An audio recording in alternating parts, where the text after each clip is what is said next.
Amém, seja bem-vindo novamente. Nós estamos aqui na cobertura especial da TV Viva Promessa, no evento nacional do Jovem Promessista. Nós estamos aqui em Cuiabá.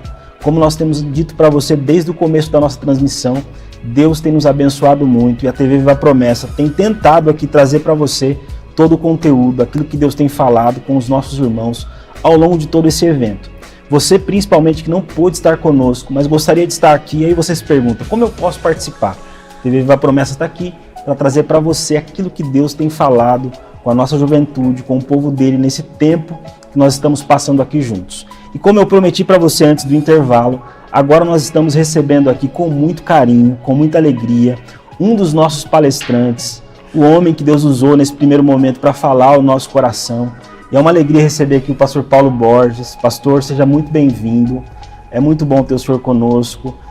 O senhor está em casa, é bom saber que a gente tem tranquilidade para falar com o senhor. O senhor é um homem muito simpático, muito simples, deixa a gente muito à vontade. Amém. Estão conectados aqui com a gente alguns irmãos da nossa denominação, espalhados pelo Brasil. Alguns estão assistindo agora, outros vão assistir depois. E, obviamente, eles querem conhecer o pastor Paulo Borges. E logo daqui a pouco a gente entra no tema daquilo que o senhor tratou, da forma como Deus usou o senhor ao longo desse conteúdo da manhã. Pastor, seja bem-vindo, se apresenta para os nossos irmãos, é muito bom ter o senhor com a gente aqui.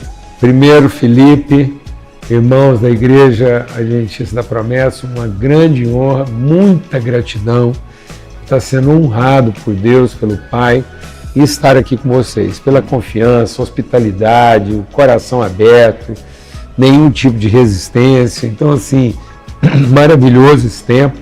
Então, Felipe, a honra é nossa, né, de poder estar aqui com vocês, esse grande privilégio, de poder falar com tanta gente.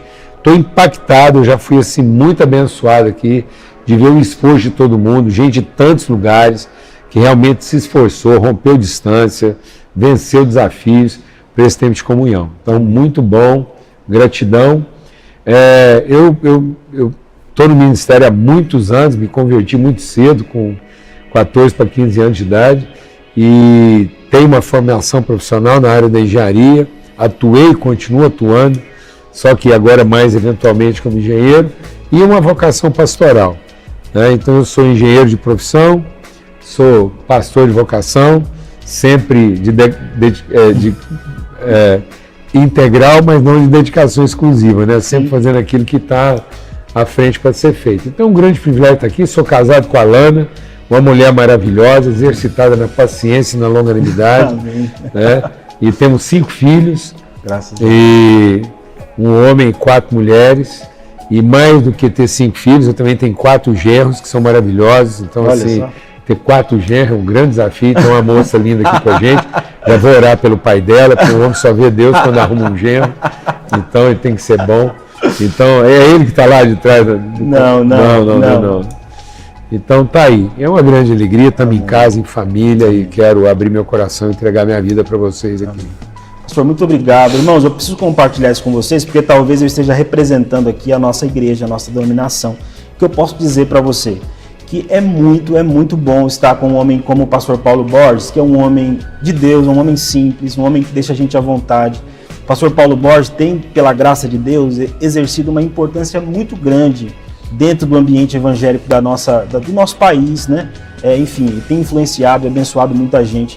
Mas ainda assim, graças a Deus por isso, o evangelho infiltrou, penetrou no coração desse homem, que traz pra gente, num ambiente como esse, essa tranquilidade, essa paz. É muito bom ter o senhor com a gente. Em nome da nossa igreja, eu faço aqui publicamente também a nossa gratidão de ter o senhor com a gente.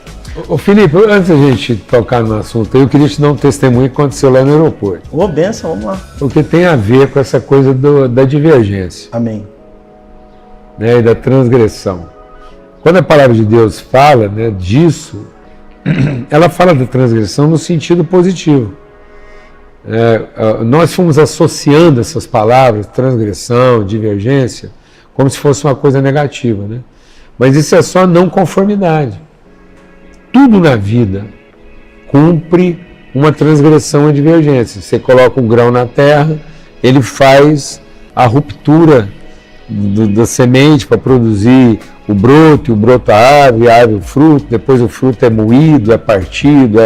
Então a vida está cheia dessas rupturas, das formas pressupostas. A vida não está preservada na formatação, mas a vida é revelada na transformação. Então a formatação é uma delinquência, a transformação é uma transgressão. Então todo aquele que tenta formatar, ele está sendo rebelde à natureza transformadora, transgressora e divergente. Eu estou contando isso porque aconteceu acho que o primeiro sinal, né, de que a gente estava vivendo a conferência divergente foi quando os meninos foram buscar no aeroporto lá. Legal. E aí, como estava todo mundo com pressa, preocupado, se eu ia chegar na hora, ia atrasar ou não, eu falei, bom, então para tranquilizar os irmãos, eu vou chegar lá já pronto. Aí eu tinha viajado com a camiseta assim, mais à vontade, eu não sabia direito qual que era o ambiente, eu falei, então eu vou ficar assim meio na média, né?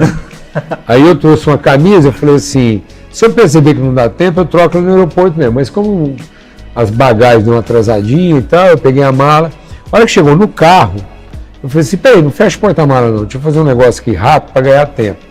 Aí eu tirei a camiseta que eu tava lá na frente do aeroporto mesmo e troquei de camisa na frente do aeroporto onde o carro estava estacionado e coloquei uma camisa que eu achei que eu ia usá-la aqui.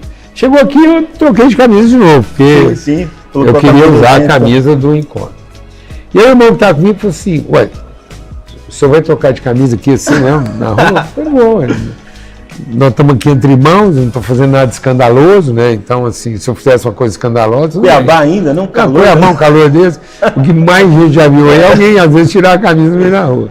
Então, estou totalmente à vontade, né? Na rua ali, e fiz isso. Ele falou, o senhor é um pastor raiz, é até bom que a gente fica até mais à vontade. Então, eu fiquei pensando o nível de sofisticação que nós estamos trazendo para as relações. Sim.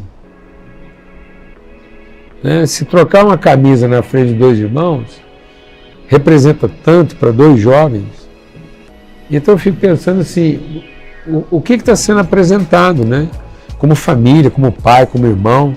Qual é o jovem que nunca viu o pai dele, ou o irmão mais velho dele, trocar de camisa na frente dele, né? Verdade. Então, assim, será que nós não estamos nos permitindo nem isso, né? Então, se a gente não está se permitindo nem isso, se isso causa esse nível de surpresa, é sinal de que em algum lugar a gente tomou um rumo aí meio esquisito, né? Então eu estou contando isso para você, porque você está repetindo essa questão da gente ficar à vontade, mas isso deveria ser o normal, né? Sim. O normal deveria ser esse ambiente. Eu acho que é até interessante a sua fala, pastor, porque, de fato, chama atenção quando alguém fica à vontade. Exato. Deveria ser o contrário. O contrário, rapaz. Então, tá vendo? A formalidade é uma delinquência. Olha só. Uau! A formalidade é uma delinquência. É um delito. Uau. Contra a intimidade. Então nós estamos cometendo o delito da formalidade, o delito da censura, o delito da falta de intimidade. Falta de intimidade entre dois irmãos é delinquência. Intimidade é divergência, transgressão. Isso era tão forte que quando dois homens celebravam um pacto de amizade, eles celebravam isso lá nos tempos de Abraão, segurando a genitália um do outro. Então, quando o Abraão pediu para o escravo dele, Eliezer, ir buscar uma noiva para o filho, ele falou, segura minha genitália e promete que você vai achar a mulher que Deus quer para meu filho. Era tal esse nível de intimidade. Então, hoje, as pessoas olhariam isso com estranheza, com juízo, falar, deve estar acontecendo alguma coisa atrapalhada e errada ali. Mas é o contrário. É o contrário, rapaz. Não acessar a intimidade, né? Porque foi o que aconteceu com Jesus. Então, na cabeça do Pedro, Jesus estava cometendo um delito. Sendo que, na verdade, Jesus estava transgredindo, ele estava cometendo uma divergência. Sim. Do pensamento de Pedro. De maneira nenhuma, o senhor vai tocar os pés. Porque os pés, naquela época, é esse lugar de intimidade. Tanto que quando a prostituta lavou os pés de Jesus, enxugou com os cabelos, beijou os pés dele, o povo falou, se esse homem soubesse quem era essa mulher, não deixaria ela tocar em uma área tão íntima dele. Né? Então, e Deus quer que a gente tenha um grau maior de exposição e de liberdade, para isso ser a normalidade, não a exceção. Legal, muito bom, pastor, muito bom. Eu acho que é o desafio, né? talvez seja uma das questões que Deus traz para a gente aqui ao longo desse evento. Exato. Pastor, assim, muito obrigado já por essa introdução, e vocês estão vendo aqui, irmãos, o nível de reflexão que está acontecendo aqui no Divergente.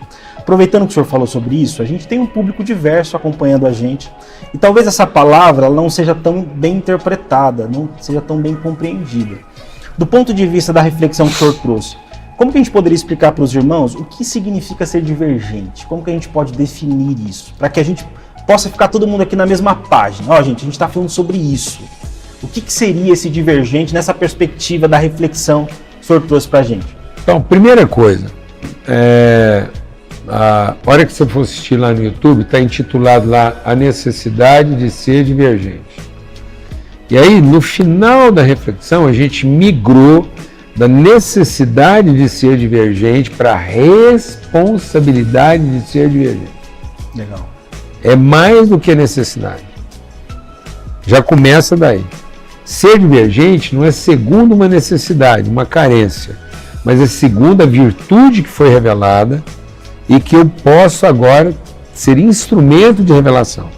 Então eu não vou trabalhar uma necessidade, eu vou trabalhar uma responsabilidade. Por isso que todo divergente ele é intrometido, porque ele não é conformado. Então o tímido é um delinquente e o violento é um delinquente. Então quem não quer assumir a responsabilidade ou se torna tímido, que de maneira polida ele se isenta da responsabilidade, ou ele se torna um abusador, que de maneira violenta ele exacerba a responsabilidade.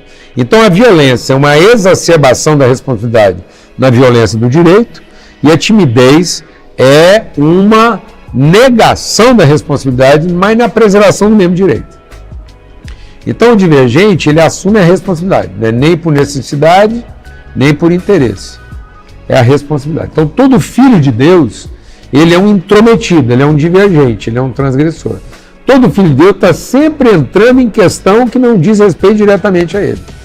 Se você anda tratando só com coisa do seu interesse, então você está servindo o capeta, porque é o capeta que ensina a gente a fazer tudo por necessidade ou por interesse. Uau. Porque todo filho de Deus é intrometido. Jesus é intrometido. Ele veio se intrometer numa questão que já estava resolvida e ele vem ser aquele divergente numa condição de pecado, imprimindo a nós uma oportunidade de liberdade. Amém? Amém. Então, essa é a primeira questão. Agora, para discernir isso, você vai ter que meditar sobre isso mais vezes. Aí eu fiz uma brincadeira lá, mas uma brincadeira intencional. Uma forma divertida da gente começar a perceber isso melhor, que foi, tá bom, então vamos usar a palavra divergente da forma caipira. Bem centro-oeste, norte. Sim, sim. Certo? Então, essa forma mais interiorana de conversar. E aí você pensar e separa essas palavras em 3 palavras, como se isso fosse uma frase e não uma palavra. Divergente. Então, é uma forma divergente. É como é que eu estou vendo o ser humano. Legal. Então, o divergente é aquele que tem uma outra percepção do ser. Muito bom. Qual a sua maneira de ver gente? Porque como Jesus veio iluminar os nossos olhos e nós estamos cegos em nossos pecados e delitos, e ele é aquele que proclama a liberdade, dá vista aos cegos para pôr em liberdade os oprimidos, então a liberdade proclamada só será estabelecida se eu for transformado na minha maneira divergente. Na maneira divergente. Divergente. Então é a forma como eu estou vendo a mim mesmo, é a forma como eu estou vendo as pessoas. Por isso João fala sobre isso.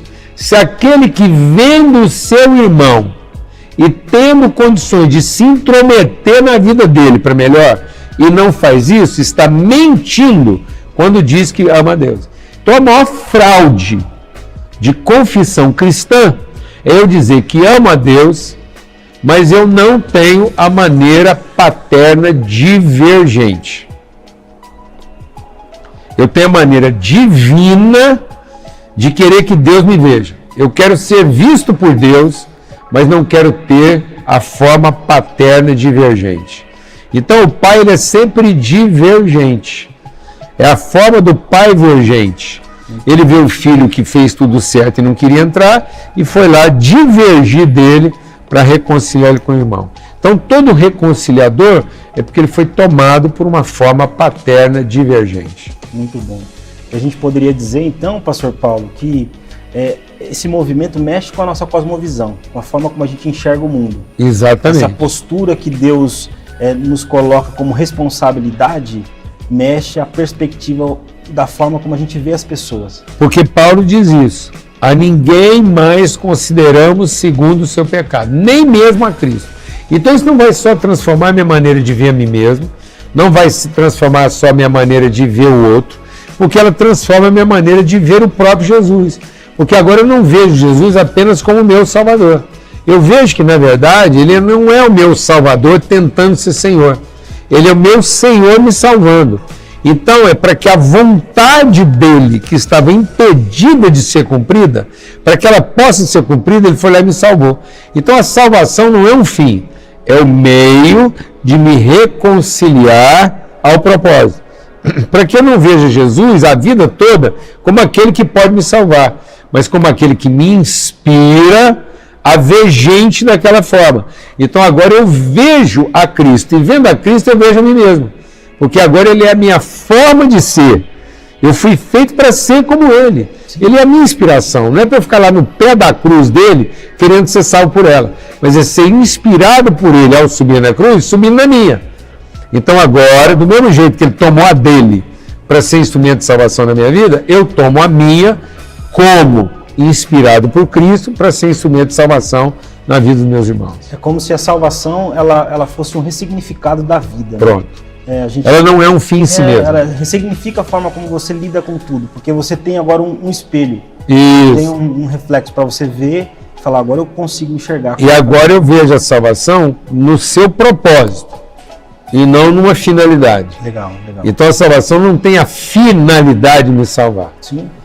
Ela tem o propósito de, em me salvando, me dar agora de volta as condições de cumprir o propósito, a vontade. Para eu ver gente como Ele vê. E como Ele sempre via. Sim.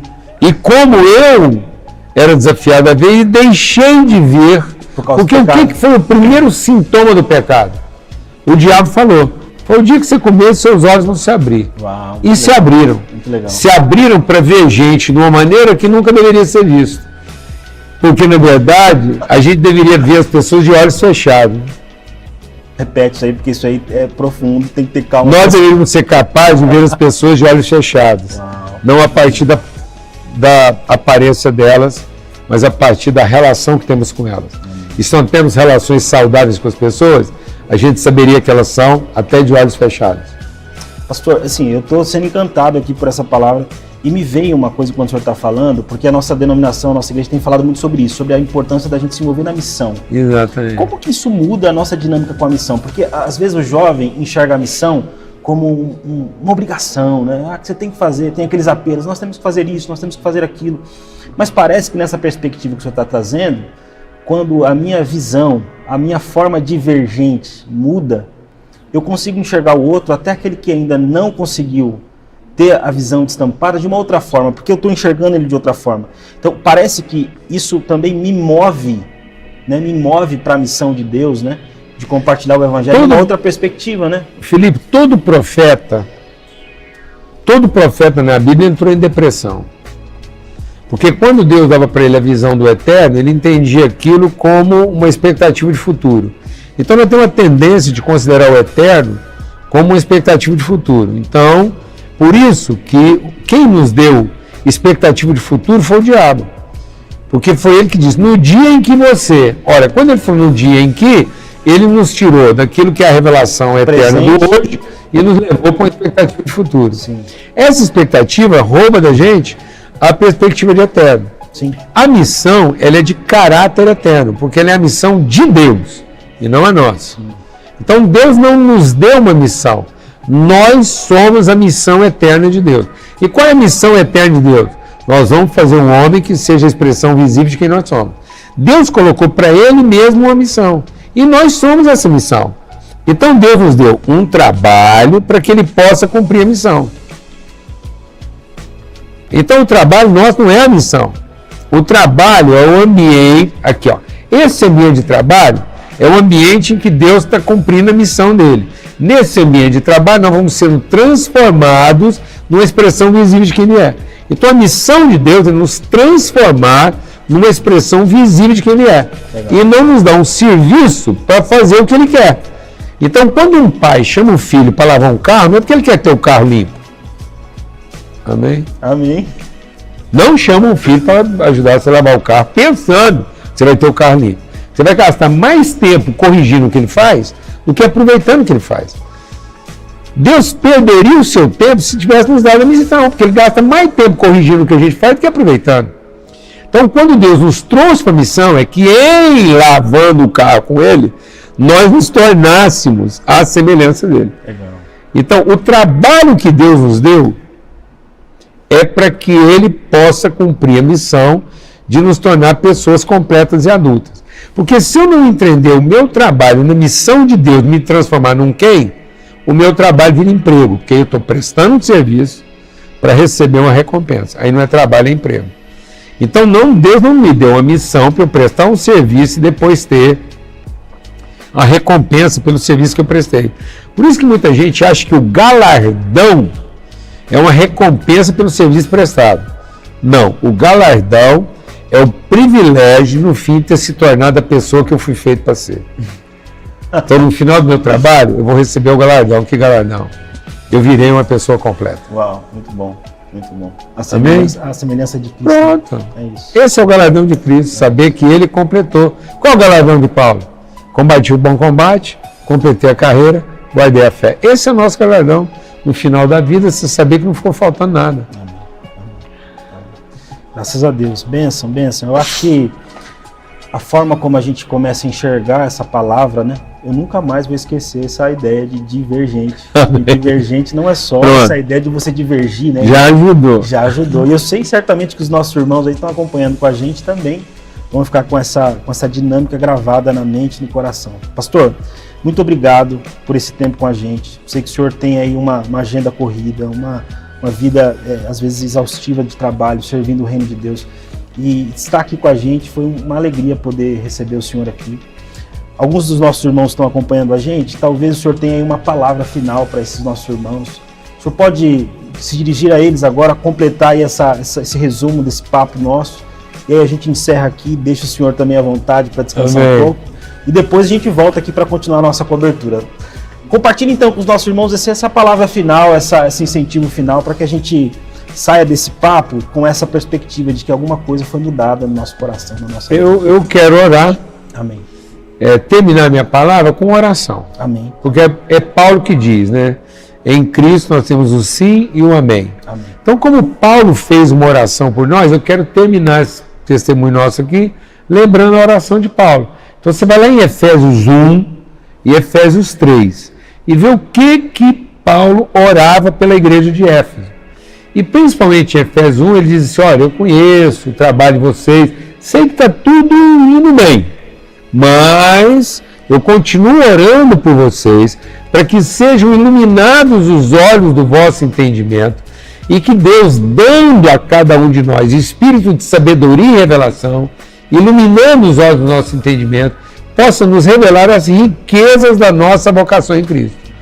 Então vai lá, ouve essa oração de Paulo, medita sobre ela, porque Paulo está dizendo o seguinte, a oração dele não é para que Deus nos dê o que está faltando, mas é que Deus nos deu a sensibilidade para a plenitude do que Ele já deu. A fé não é para você alcançar o que te falta. A fé é segundo a certeza do que Deus já te deu, para que você consiga entregar o que você ainda não entregou. Então a fé não é para motivar você a receber o que está te faltando, mas a fé é a certeza de quem já recebeu tudo. Amém. E que agora pode entregar o que ainda não entregou. Amém. Então essa está lá, a oração de Paulo em Efésios 1 e Efésios 3, fica com essa palavra, vai lá, repete as orações, medita sobre isso, recebe essa oração e fala amém. Graças a Deus. Obrigado, Felipe. Amém. Pastor, muito obrigado, Deus te abençoe. Continue à vontade aqui com amém. A gente, o senhor vai participar de outros momentos. É isso, meu irmão, minha irmã, que Deus te abençoe. Certamente essa palavra me abençoou muito, eu tenho certeza que abençoa a sua vida também. A gente vai agora ouvir uma canção, já já a gente volta aqui para finalizar esse primeiro momento da nossa cobertura aqui na Convenção Nacional do Jovem Promessista.